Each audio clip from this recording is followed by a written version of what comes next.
Olá, cursistas. Nesse módulo, nós iremos trabalhar a atuação da equipe de atenção básica frente ao tabagismo.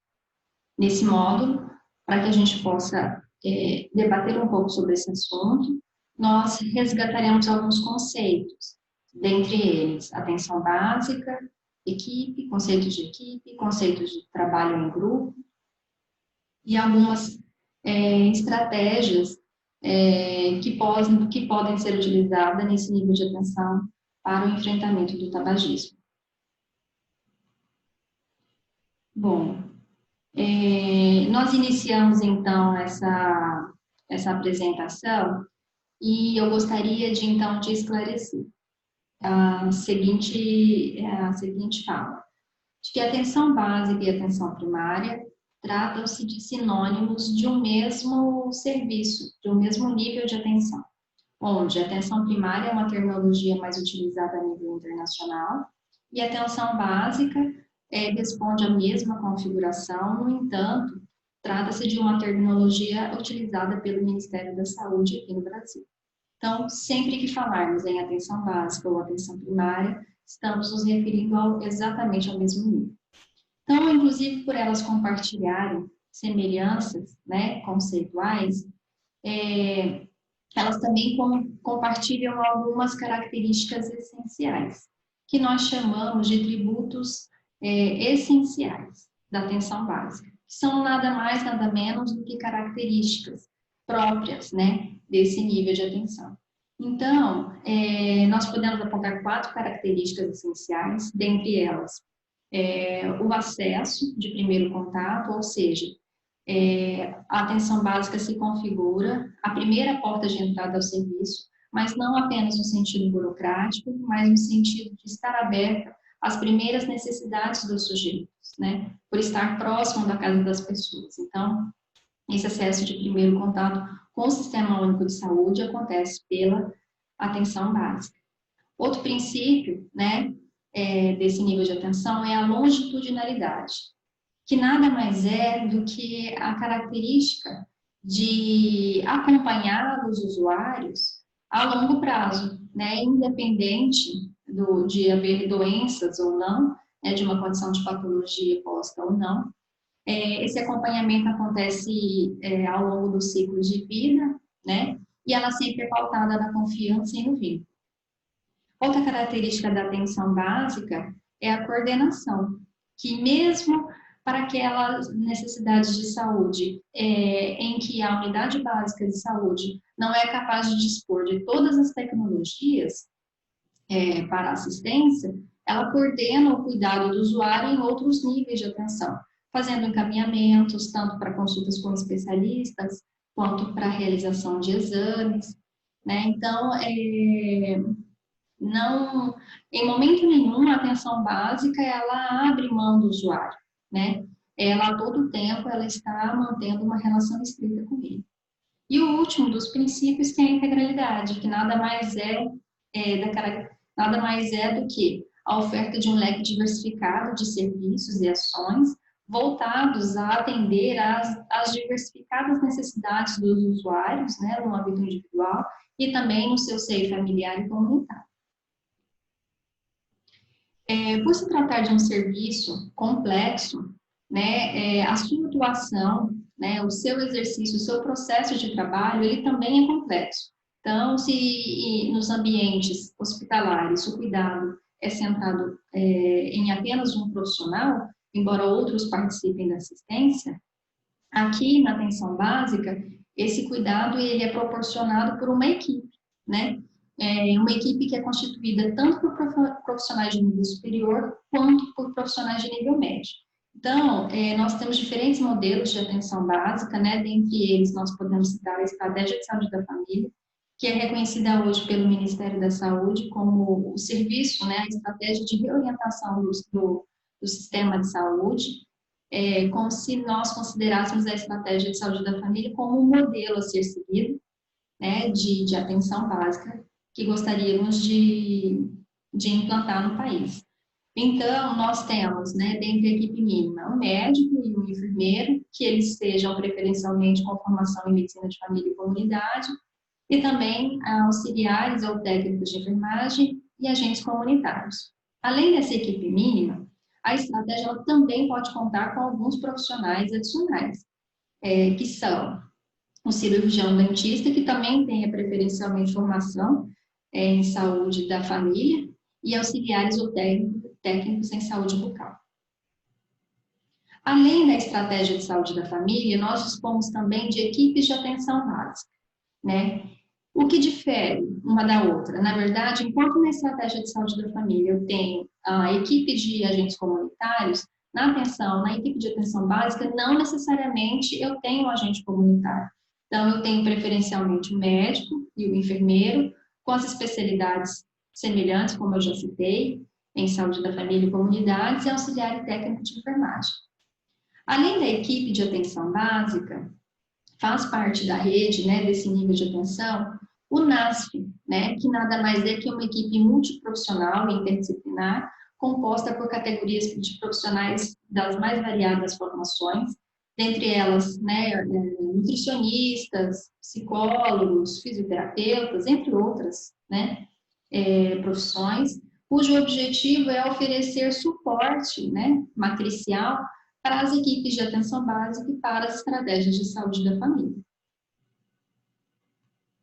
Bom, se nós estamos, então, nos remetendo a um serviço que deve ser o primeiro contato do usuário, né, diante da sua necessidade de saúde, que deve oferecer um cuidado a longo prazo, independente da presença de alguma condição de doença, se ele coordena o serviço, né, coordena a atenção em outros níveis de atenção e se propõe a oferecer um cuidado integral, quando nós pensamos no tabagismo, né, nas ações voltadas ao tabagismo, a atenção primária ela ocupa uma posição privilegiada, né, no controle do tabaco dentro do SUS. Mesmo ela sendo preconizada pelo Ministério da Saúde tendo uma posição privilegiada para atuação diante desse contexto, alguns estudos têm demonstrado que as equipes de atenção básica elas não desenvolvem sistematicamente as ações de combate ao tabagismo, por acabar priorizando outras condições que estão postas, né, no formato digamos, de programas, como a diabetes, a hipertensão, né, e uma série de outras. Então, o serviço, né, acaba ficando falho nesse aspecto. Mas isso não é uma realidade posta, né? Então, se por um lado a gente tem uma condição como essa, o que nós podemos fazer, então, para que o tabagismo ele possa ser melhor trabalhado na minha unidade básica de saúde ou na minha estratégia de saúde da família? Então, nós temos duas perspectivas. A primeira delas é priorizar o controle do tabagismo como temática a ser trabalhada pela equipe. Então, esse tema ele precisa ser priorizado pela minha equipe para ser trabalhada nos mais diferentes formatos. A outra perspectiva é fortalecer o trabalho em equipe. Por quê? O tabagismo ele é uma condição que envolve uma série de outros fatores que muitas vezes necessita de um acompanhamento que um profissional apenas não é capaz de oferecer. Então, para que nós consigamos, de fato, implementar essas ações na prática, é necessário que nós adotemos estratégias, né, para fortalecer a minha equipe. E aí, para que eu possa, então, fortalecer a minha equipe, é necessário que eu volte um pouquinho atrás e pense sobre o conceito, né? O que é equipe? E como eu posso fazer para fortalecer a minha equipe? Então, esse aspecto torna-se importante para que a gente possa, então, fazer uma autocrítica sobre o grupo de trabalho, né, a que nós pertencemos. Então, uma equipe não se trata única e exclusivamente de um grupo de pessoas que exercem atividades sobrepostas, né, que exercem atividades conjuntas. Na verdade, uma equipe ela é muito mais do que isso. Ela é chamada como um grupo de alto desempenho, no qual os membros, além de compreenderem e compartilharem seus objetivos, eles estão sempre engajados no mesmo ideal. Eles, além disso, eles não são estruturas fixas, né? Eles são estruturas flexíveis, eles estão sempre abertos e são operados pelas negociações, né, dos seus participantes. e eles também são permeáveis, né? As equipes devem ser permeáveis a novas ideias e utilizam a criatividade para a solução dos problemas. Em equipe, além disso, o alcance dos objetivos ele é alcançado pela complementariedade das habilidades e competências. Ou seja, não é desejável numa equipe que haja competição entre seus membros. Muito pelo contrário, é desejável que haja complementariedade das suas habilidades e competências. Então, que as diferentes características, as diferentes virtudes, né, dos seus participantes possam operar conjuntamente em prol de um objetivo comum, que no caso da estratégia de saúde da família é uma assistência de qualidade, aplicando esse conceito à prática de ações voltadas ao tabagismo, é o combate ao tabagismo, a redução do tabagismo na comunidade adstrita. Então, a partir do momento que eu sei o que é uma equipe, então eu me pergunto se o meu grupo de trabalho se constitui de fato uma equipe ou não, né? Então eu posso adotar medidas, né, para fortalecer o trabalho. E aí eu gostaria só de fazer um parêntese, que a equipe, ela não se trata de algo que é estanque, ou seja, que ela é fixa, engessada. Na verdade, a equipe, ela é frequentemente construída num processo de articulação entre seus membros. Então, todas as vezes que uma equipe se propõe a solucionar, por exemplo, conflitos internos, ela se aproxima mais do conceito de equipe e se distancia do conceito de agrupamento. Então, a equipe ela está em constante movimento e em constante formação. Então, para que eu possa fortalecê-la, é necessário que eu favoreça a comunicação e a circulação das informações entre seus integrantes, né? Que haja uma divisão de tarefas e que essa divisão de tarefas, ela, mesmo havendo essa divisão, eles possam se articular e as tarefas possam ser cumpridas através de uma comunicação fluida, né? Entre seus integrantes, fluida e clara, né, entre seus integrantes. Deve-se incentivar a reflexão estratégica ou em conjunto, por exemplo, não adianta eu, como chefe da minha equipe, né, fazer uma reflexão solitária, no sentido de que precisamos fortalecer as ações contra o tabagismo, se eu não faço isso junto com a minha equipe. Então, é essencial que essa reflexão estratégica, ela aconteça junto da própria equipe, para que todos os participantes se sintam corresponsáveis dos seus objetivos, tanto no sentido de avanço, tanto no sentido de fracasso, quando houver. Deve-se também desenvolver atividades coletivas regulares que favoreçam a interação e o compartilhamento dos talentos e das habilidades. Então, nesse caso, nós poderíamos citar, né, objetivamente, práticas, reuniões de equipe para discussões de caso, podemos citar práticas de educação permanente, né? Então, à medida que o grupo se desenvolve junto, que compartilha as suas habilidades, a equipe ela tende a se fortalecer. Além disso, é essencial que ela que seja incentivada a heterogeneidade de potenciais e talentos e que se desenvolva habilidades e atitudes. Bom, o resgate de equipe ele foi realizado neste momento para que nós possamos perceber a complexidade do trabalho na estratégia, né, e a complexidade que o trabalho, né, contra o tabagismo, ele exige. E aí, quando nós pensamos em equipe, e pensamos em equipe em estratégia de saúde da família, nós pensamos em alguns profissionais que são essenciais nessa prática, como os agentes comunitários de saúde. O agente comunitário de saúde, ele é essencial, né, para a prática no âmbito da atenção básica, porque ele estabelece um elo, né, uma relação que muitas vezes é de mão dupla, tanto com o território quanto com os usuários, e ele, de certa forma, ele fortalece o vínculo da unidade de toda a equipe, da equipe de saúde, com essas duas outras dimensões, que é o território dos usuários. Então, eles são essenciais. E quando nós pensamos, né, no reconhecimento do tabagismo na comunidade adscrita, eles exercem uma função primordial, que é o sentido de fazer busca ativa dos casos. Bom, quando nós pensamos em fazer busca ativa, né, de casos de pessoas fumantes, né, nós temos também duas perspectivas. Uma delas é a identificação de pessoas fumantes, no sentido de fazer um levantamento epidemiológico do meu território para que eu tenha condições de identificar a ocorrência dessa condição no meu território. A outra perspectiva se refere à busca ativa dos fumantes que já realizam algum tipo de acompanhamento. Então, nós vamos abordar essas duas dimensões aqui.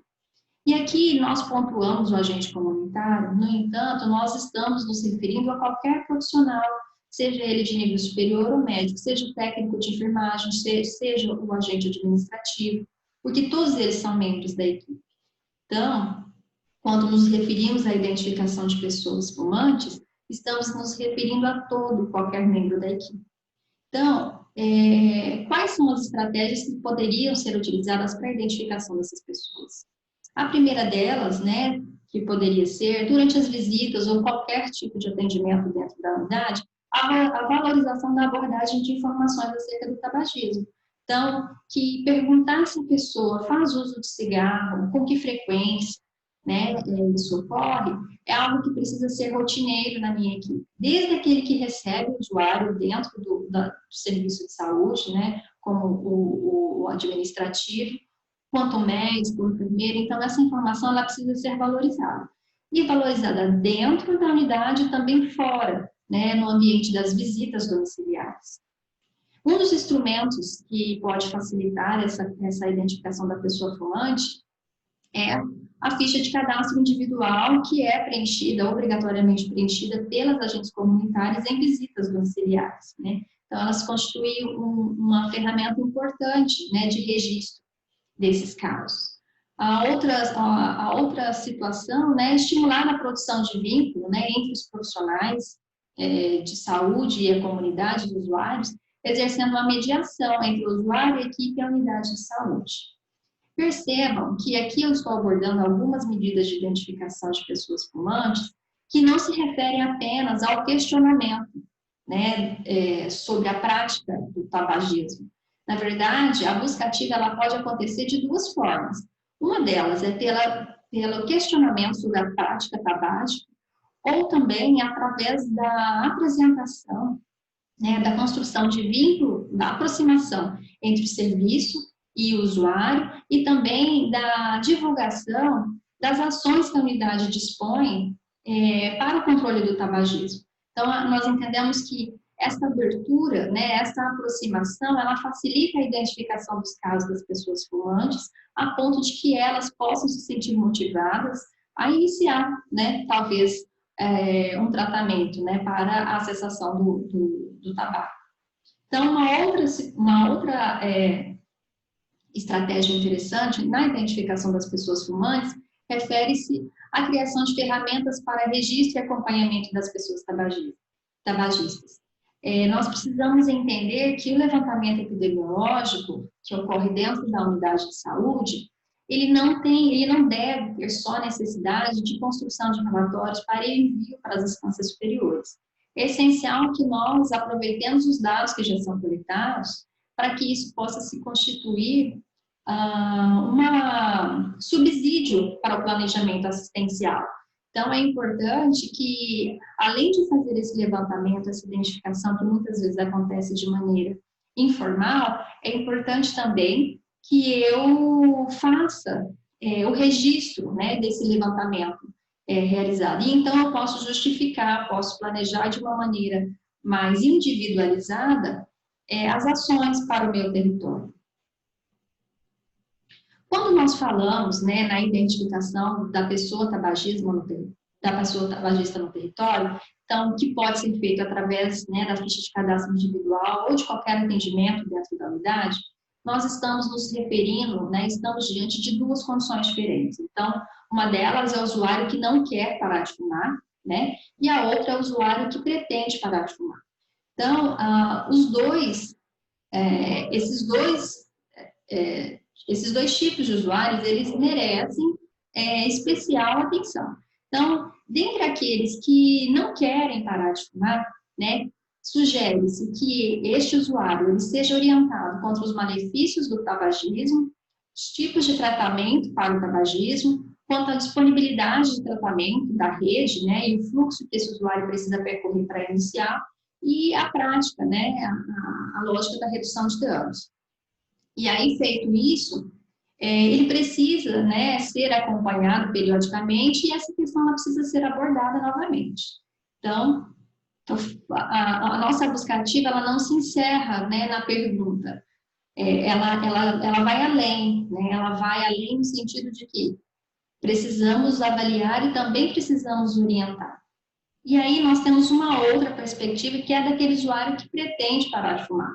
E aí, então, nós temos, né, como estratégia, realizar uma abordagem individual, e aí aqui nós estamos dizendo que a equipe precisa estar muito alinhada no sentido do fluxo dentro da própria unidade, né, se enquanto qualquer profissional pode fazer a identificação, né, de nível superior ou médio, né, ou técnico, para o usuário que pretende parar de fumar, há alguns atendimentos que são específicos dos profissionais de nível superior, no caso o médico e o enfermeiro. Então, a equipe precisa estar ciente, né, do fluxograma, o caminho que esse usuário precisa percorrer dentro do serviço, para que essa oportunidade, né, de captação do usuário para o tratamento não se perca. Então, deve-se, né, como estratégia, sugere-se, na verdade, né, realizar uma abordagem individual em que seja feito, né, o nível de dependência, identificado o nível de dependência do tabaco, a motivação para o tratamento, a disponibilidade para o tratamento. E então inicia esse tratamento, né, propriamente dito, que já foi abordado, né, em outros módulos. Se nós abordamos, né, até aqui a busca ativa dos usuários, né, dos fumantes, nós também temos que imaginar que é preciso fazer a busca ativa daqueles que não conseguiram parar, né, que não conseguiram cessar com o tabagismo. Então, essa busca ativa, ela precisa favorecer o compartilhamento, para que ela ocorra, né, ela precisa favorecer o compartilhamento de informações e a fluidez da comunicação entre os profissionais de saúde. Ou seja, se a minha unidade de saúde dispõe, por exemplo, de grupo contra o tabagismo, né, ou se o tratamento contra o tabagismo ele acontece de uma maneira centralizada no meu município, é preciso que todos os profissionais, né, envolvidos, eles tenham informação a esse respeito. Não no sentido de quais atividades dispõem, mas de como o usuário se engajou, né? Qual é o avanço, né, que esse usuário teve no tratamento? Ele permaneceu, ele não permaneceu? Porque aí, muitas vezes, o próprio agente comunitário pode fazer esse acompanhamento e essa busca ativa nas visitas domiciliares, né? E o que aumenta aí muito a possibilidade de sucesso no tratamento. Então, além disso, realiza-se busca ativa dos resultados obtidos pelos participantes, quanto ao sucesso ou não da interrupção do uso do tabaco. Então, por mais que os grupos de tabagismo eles sejam coordenados pelo médico ou pelo enfermeiro, né, é importante que esses profissionais compartilhem com os demais membros da equipe no sentido de dar ciência sobre o acompanhamento do usuário para que os outros, né, o técnico de enfermagem, o agente comunitário, consiga, né, na oportunidade que tiver contato com esse usuário, de perguntar, de acompanhar, de motivar, para que essa pessoa não se perca nessa tentativa, nessa primeira tentativa frustrada.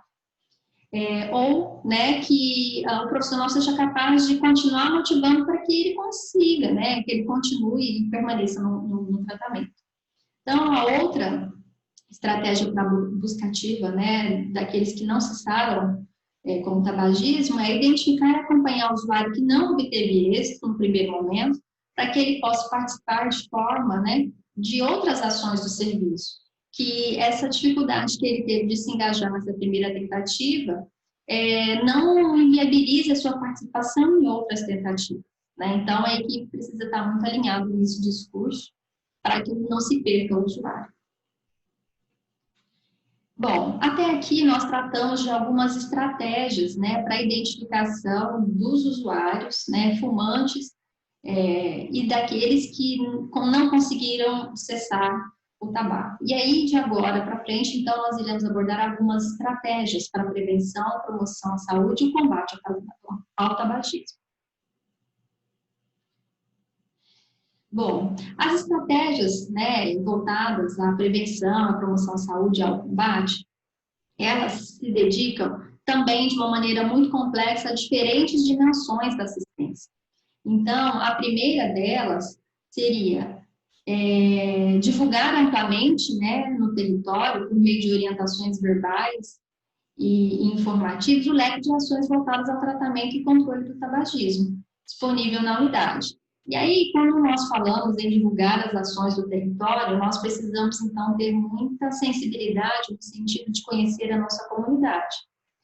Que essa divulgação, ela não acontece de uma única maneira, né? Ou, às vezes, pela via escrita, ou só por cartaz, ou só verbal, porque nós temos uma característica muito heterogênea dentro do território, né? De uma determinada unidade. Então, é essencial que o profissional ele esteja atento a essas particularidades. Por exemplo, talvez fazer a divulgação das ações voltadas ao controle do tabagismo exclusivamente por meio escrito não seja viável, considerando o fato de que grande parte da população não tem ou só tem o ensino médio, o ensino fundamental, né? E muitos deles incompleto. Então, que a divulgação dessa maneira, de certa forma, pode comprometer o acesso ao serviço. Então, que haja essa diversificação. Uma outra estratégia para que haja sucesso nas ações de promoção, né, de combate ao tabagismo, é estabelecer parcerias com serviços pertencentes à rede de atenção à saúde, como o NASP, né, e os centros de atenção psicossocial, no sentido de que essa parceria ela pode acontecer tanto para a discussão de casos difíceis, né, de usuários que têm tentado frequentemente cessar o tabagismo e o tabaco e não têm conseguido, tanto no sentido de formação para a equipe, né, sobre as ações mais adequadas, as condutas mais adequadas na assistência aos usuários tabagistas, né? Então, que seja realizado essa aproximação com a rede de atenção. E que essa aproximação ela não aconteça só com os serviços de saúde, mas que ela tenha uma natureza também intersetorial. E aí, então, nós podemos abranger as escolas, né? Então, os setores ligados à saúde e também os setores ligados à assistência social, como o CRAS. Além disso, né, é essencial promover continuamente ações educativas, né, contra o tabagismo no âmbito da unidade de saúde, domicílios, escolas e demais dispositivos pertencentes ao território. Muitas vezes nós podemos, né, nos reter, na minha unidade não tem ainda grupo de tabagismo, né, então é uma temática que eu não trabalho, porque a gente não tem grupo. E aí, na verdade, as ações voltadas ao tabagismo, elas vão muito além, né, do grupo de tabagismo. Então, elas envolvem a promoção, elas envolvem a prevenção. E aí, quando nós pensamos nesses dois conceitos de prevenção e de promoção, então a necessidade de abordar essa temática, ela ultrapassa os limites da unidade de saúde. E aí ela vai para os domicílios, ela vai para as escolas, através de atividades educativas com alunos e professores, ela ultrapassa outros dispositivos sociais, serviços, né, pertencentes ao meu território, empresas. Então, a intersetorialidade nesse aspecto, no combate ao tabagismo, ela é uma condição essencial. Quando nós abordamos essa temática, né, de promoção e prevenção, nós também abordaremos ela sobre duas perspectivas. Uma no âmbito individual e outra no âmbito coletivo. Então, dentre uma abordagem individual do combate ao tabagismo, que pode ser executado por qualquer pessoa da equipe, né, está a abordagem breve do fumante, que ela é constituída de 5 procedimentos, que é perguntar, avaliar, aconselhar, preparar e acompanhar. Então, O perguntar, ele envolve perguntas no sentido de que há quanto tempo a pessoa fuma, se a pessoa é fumante, né, quanto tempo ela fuma, com que frequência, o número de cigarros que ela fuma por dia, quais as motivações para fumar, quais são os horários do dia que ela sente mais vontade de fumar, e se ela tem interesse em parar. E aí a gente parte para, então, o segundo procedimento, né, a partir dessas respostas, que é avaliar. E nós devemos avaliar o grau de dependência e a motivação para parar de fumar. Feito isso, né, nós então partimos para o aconselhamento, que deve ser sempre no sentido de parar de fumar. E é importante ressaltar que o aconselhamento profissional sobre a cessação do tabaco, ele não deve ser só no sentido verbal, ou seja, o profissional ele não deve ser fumante, né? Para melhor aconselhar, é desejável que ele não seja fumante, que ele também se trate, né, para que isso traga mais credibilidade, além de trazer benefício à sua saúde, para que ele também traga mais credibilidade no aconselhamento dos usuários. Então, que nesse aconselhamento também sejam trazidos os malefícios causados pelo tabagismo e os benefícios da sua cessação. E aí, no quarto momento, então, nós iniciamos a preparação do usuário para que ele possa deixar de fumar e motivar. E nós fazemos isso de uma maneira, né, devemos fazer isso de uma maneira objetiva, que é no sentido de agendar uma data para que isso aconteça. E aí o quinto momento é o acompanhamento, que é mostrar interesse pelas conquistas do indivíduo e mantê-lo motivado, né, para aqueles que já estão sendo submetidos ao tratamento, incentivá-los a continuar. Se por um lado nós temos essa possibilidade de acompanhamento, né, de abordagem individual, os grupos, né, as abordagens coletivas de educação de saúde contra o tabagismo, elas são práticas muito usuais dentro, né, dos serviços de atenção básica.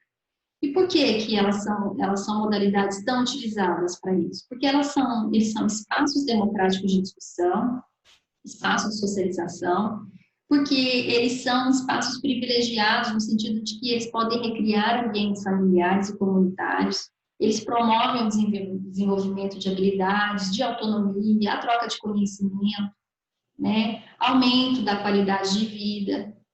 E essas práticas, elas têm sido muito utilizadas em saúde, né, em todos os serviços, especialmente os de natureza comunitária, como eu havia dito, os serviços de atenção básica. E aí, dentre essas modalidades que nós podemos citar como exemplo, nós temos os grupos de educação em saúde que são desenvolvidos nas escolas, nos ambientes comerciais, né, de empresas, ou dentro da própria unidade, nos grupos de caminhada, né? E temos também os grupos de sala de espera, que são modalidades breves, né, modalidades educativas breves.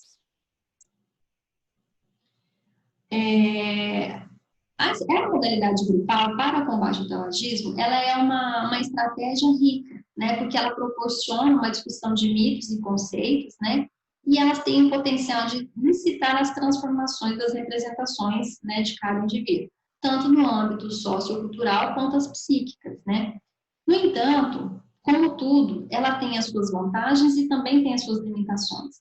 Então, se por um lado, a prática coletiva de educação em saúde contra o tabagismo, ela, e especialmente, né, aquelas que nós utilizamos dentro, né, por exemplo, na sala de espera, se por um lado a objetividade dessa modalidade as faz muito eficiente, mesmo com um número pequeno de sessões, com curta duração de tempo e com alta rotatividade de seus profissionais, né, então é possível transmitir uma quantidade, um volume interessante de conhecimento dentro de um curto espaço de tempo sem que haja continuidade dos encontros.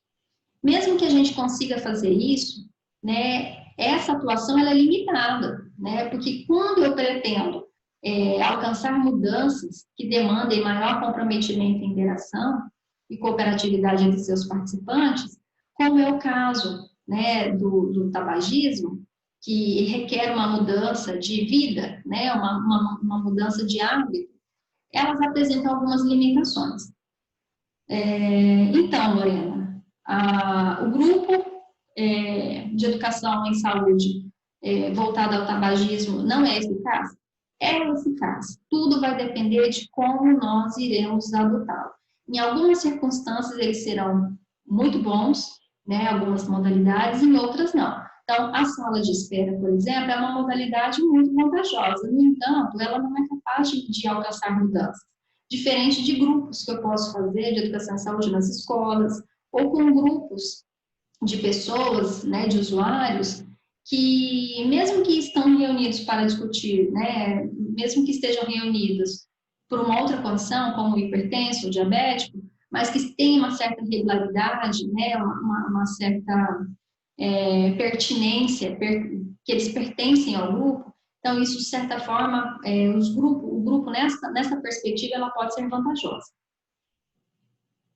Para que o grupo, né, não seja só uma transmissão de conhecimento, né, e ele possa, de fato, ter a sua efetividade posta contra o tabagismo, é importante me atentar em alguns aspectos. Dentre elas que a ação que eu pretendo executar, ela deve ser articulada ao contexto social dos participantes. Então, ao propor uma ação a usuários jovens, né, a minha linguagem deve ser adequada, né, a esse público, diferente dessa abordagem realizada a adultos, ou realizada só a mulheres, ou só a homens. Então, que essa ação ela seja de maneira contextualizada. A outra situação é que deve-se questionar para quem está se realizando essa atividade. Né? Então, eu pretendo realizar para quê? Né? Para quem? Quem são as pessoas? Essa é uma pergunta que eu preciso fazer para que eu consiga fazer um planejamento adequado. Além disso, é necessário que nós estabeleçamos alguns objetivos. E aqui eu gostaria de abrir um parêntese.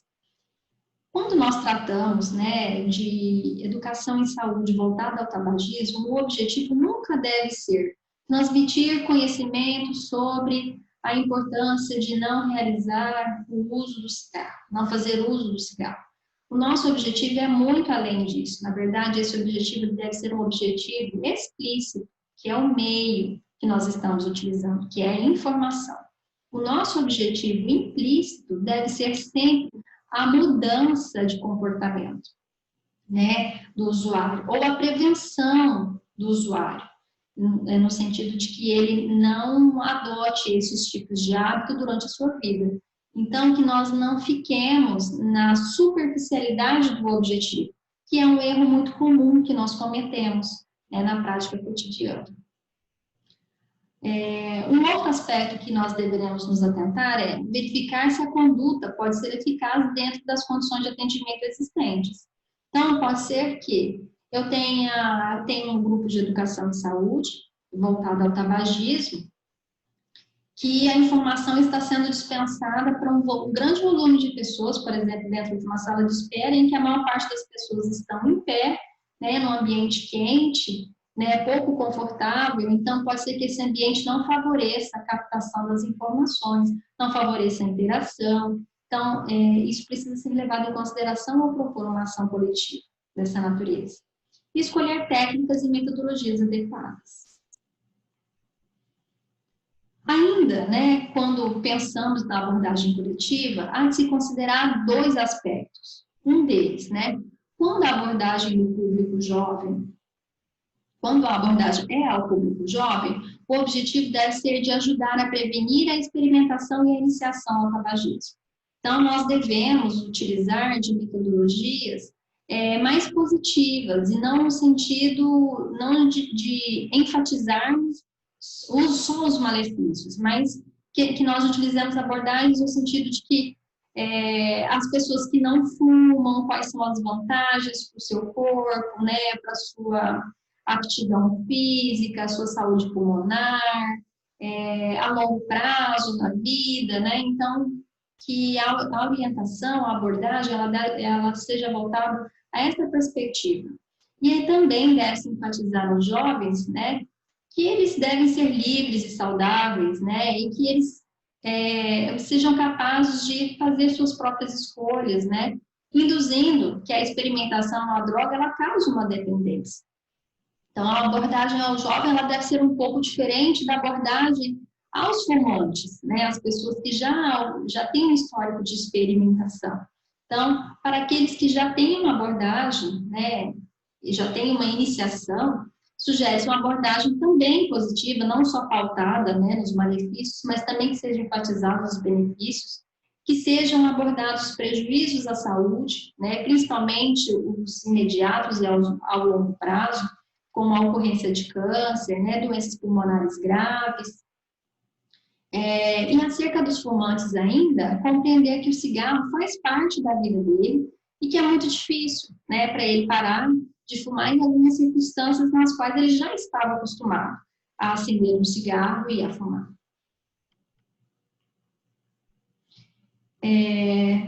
Finalizando, né, esse módulo, eu lanço algumas reflexões, né, que elas precisam ser consideradas para que todas essas estratégias que foram ofertadas nesse módulo, elas possam ser, de fato, implementadas na prática e que possam ser implementadas de uma maneira efetiva.